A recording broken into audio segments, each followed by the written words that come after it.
परीक्षा मुख सूत्र में आचार्य मांडलिक स्वामी ने दृष्टांत के दो भेद बताए, अन्वय और विपरीत।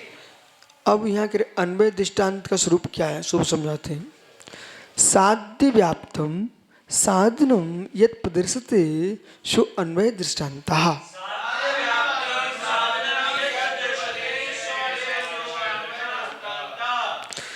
साध्य व्याप्तम साधन में प्रदर्शते, जो साध्य से व्याप्त साधन को जहाँ कहा जाता है, प्रदर्शित किया दिखाया जाता है, सो अन्वय दृष्टान्त, वो अन्वय दृष्टांत। साध्य के साथ साधन की व्याप्ति, वो बालक साध्य के साथ साधन की व्याप्ति, साध्य के साथ साधन की व्याप्ति नहीं है तो वो अन्वय दृष्टांत नहीं है। तो साध्य के साथ साधन की व्याप्ति, साधन के साथ सद्भाव में साध्य का सद्भाव जहां दिखा गया, जैसे जैसे यत् यत् धूमा तत् तत् बन्नी, ये साध्य के साथ साधन के साथ साध्य की व्याप्ति, साध्य के साथ साधन की व्याप्ति, अन्वय दृष्टांत।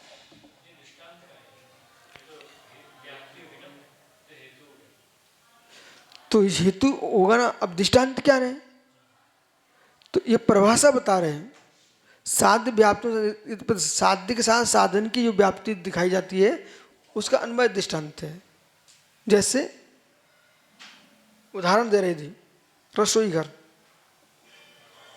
उदाहरण दे रहे हैं। अब दृष्टांत क्या है, अग्नि,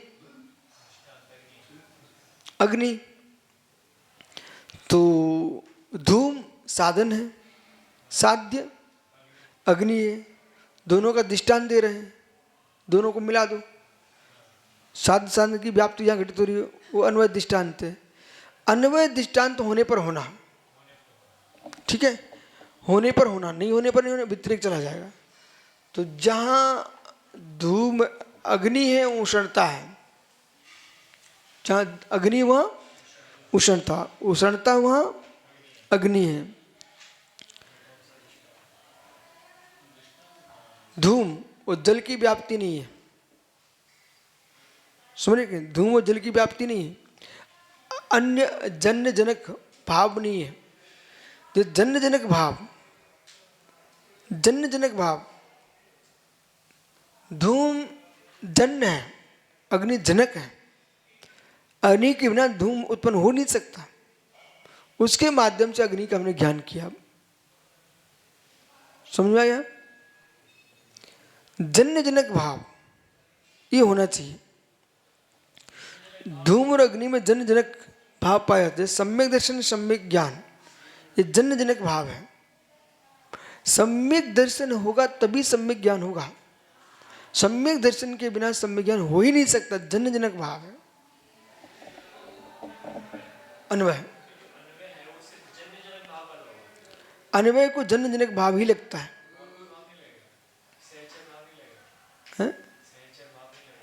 नहीं लगेगा।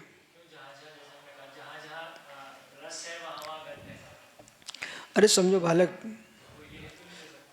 समझो, अवना भाव में सहचर भाव नहीं है।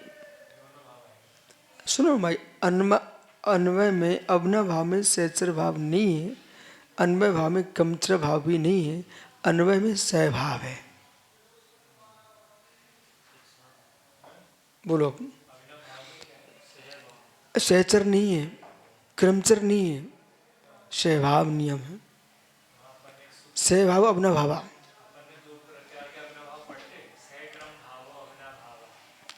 तो से क्रम भाव अवनुभावा। तो अभिनव भाव की जब बात कर रहे हैं ना, हम सहभाव की बात ही नहीं कर रहे ना, अभी अभिनव भाव की बात कर रहे हैं। सुनो तो पहले, जब सहभाव में लगाएंगे तो जन जनक ही होगा, क्रम भाव थोड़ी बोल रहे हम। अभिनव भाव में जन जनक भाव है।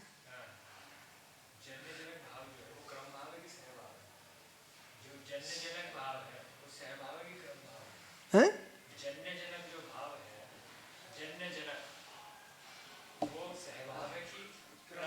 सहभाव भी है, क्रम भाव भी है।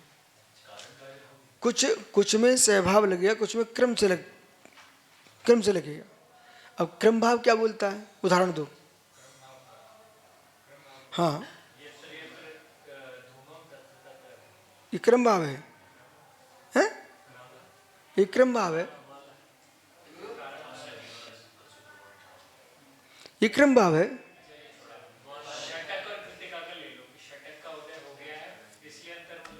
हैं? ये क्रम भाव है कि सहचर है कि कारण कार है? क्या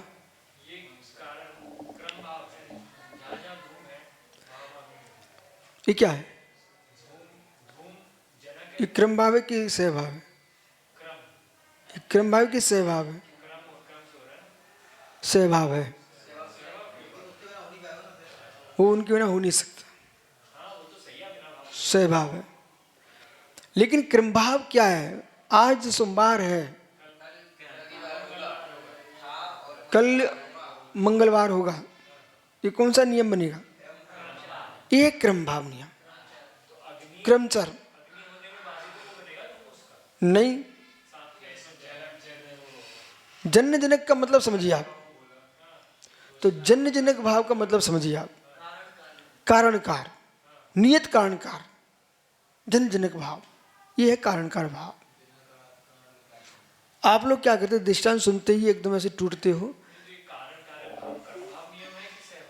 सहभाव।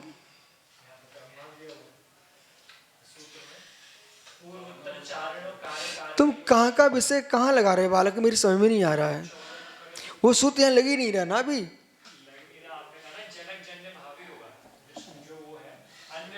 सहभाव नियम में जन्य जनक भाव है, सुनना ध्यान से। अब क्रम भाव नियम में अब जन्य जनक भाव दो प्रकार का है, अविनाभाव जन्य जनक भाव कि निमित्त निमित्तक जन्य जनक भाव। दिमाग दौड़ा ना थोड़ा सा। अविनाभाव जन्य जनक भाव और निमित्त निमित्तक जन्य जनक भाव, ये लगाइए ना आप। जैसे मैं आप बोल रहा हूं, अविनाभाव जन्य जनक भाव सुनिए आप। छद्मस्तों के दर्शन पूर्वक ज्ञान होता है, अविनाभाव जन्य जनक भाव है। ये क्या है? बिना पिता के पुत्र नहीं हो सकता। इतने को इतना बढ़ाओ मत, बिना पिता के पुत्र जन्म नहीं हो सकता, वहां माता चाहिए। ये निमित्त निमित्तिक जन जनक भाव है। एक ही द्रव्य में गुण गुड़ी का जो भाव है, सहभाव गुणा, सहभाव गुणा, जो सहभावी है ना वो अविनाभावी है। कौन सा अविनाभावी है? सहभाव अविनाभाव, कारणकार भाव। बहुत अंदर में जाके देखो ना, अपने व्याख्यान से तुरंत लोग संतुष्ट हो जाए ये नहीं देखो। हमारा पक्ष, हमारा आगम संतुष्ट रहना चाहिए। तो वहां की विवक्षा अलग है, यहाँ की विवक्षा एक बार समझ लो, फिर वहां की विवक्षा समझ लेंगे अपन, क्या टेंशन।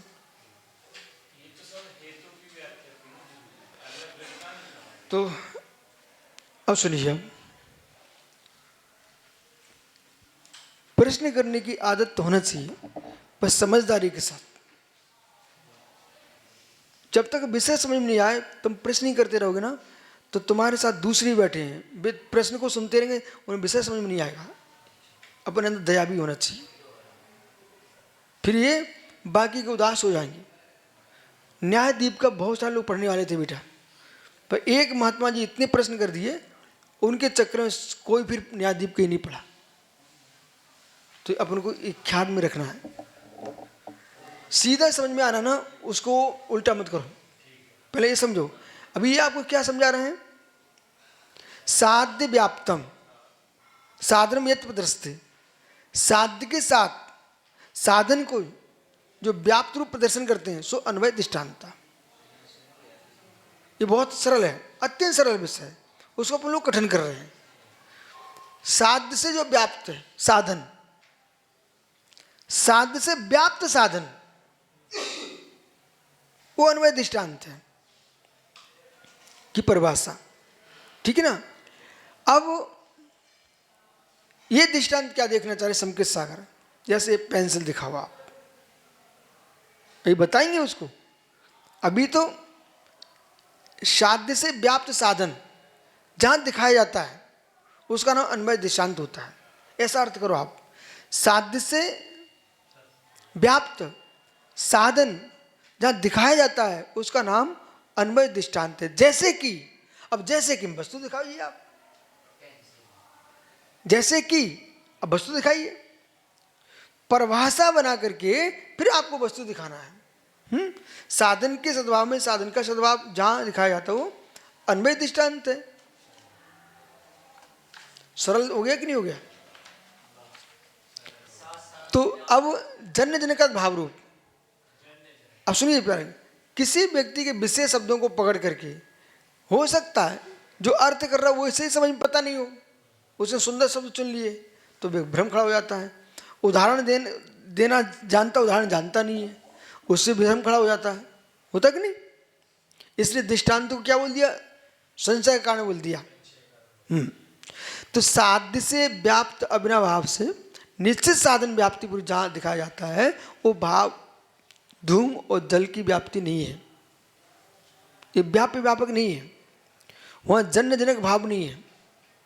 जल से अग्नि उत्पन्न नहीं होती, अग्नि से जल उत्पन्न नहीं होता। अभी तुम बिजली और ट्रावन के पास नहीं जाना आपको, समझ ना। किसी आप वहां नहीं जाना पवन चक्की के पास कि इनके पास। अभी सीधी सीधी बात करो, वो जो पानी जो है ना वो क्या काम करता है, जो बिजली उत्पन्न हो रही है पानी से, वहां पानी का काम क्या है। पानी द्रुत गति से चलता है, बहता है, इसलिए वो पंखा घूमता है। वास्तव में पानी से बिजली उत्पन्न नहीं हो रही है। मूल बिंदु को पकड़िए, पानी तो उसमें आ रहा गिर रहा है, उससे पंखा चल रहा है। वो पंखे की गति को बढ़ाने के लिए पानी का काम है। बिजली तो वो पंखे घूमने से जो घर्षण हो रहा है उससे ऊष्मा उत्पन्न हो रही है, टरबाइन के घूमने से। बिजली कहां से उत्पन्न हो रही है, टरबाइन के घूमने से हो रही है, बराबर। लेकिन उसमें निमित्त कौन है, पानी। न कि पानी से बिजली उत्पन्न हो रही है, पर व्यवहार में कथन चलता है पानी से बिजली उत्पन्न हो रही है। तो जन जनक भाव नहीं, परंतु धूम और अग्नि में जन जनक भाव है। अग्नि के बिना धूम उत्पन्न हो ही नहीं सकता, ये जन जनक भाव है। तो दृष्टांत को ऐसा ग्रहण करना है, ठीक ना। जैसे सम्यक दर्शन सम्यक ज्ञान का अंदन चतुष्टय अनंत, इसमें ये हमने आपको बताई दिया। सम्यक दर्शन ये जन जनक भाव है। कारण काल विधानम समकान जालनूपी, कारण काल विधान है वो समान काल में होता है, तब भी कारण काल विधान है, ठीक है। अब आगे व्यतिरेक दृष्टांत की व्याख्या करेंगे।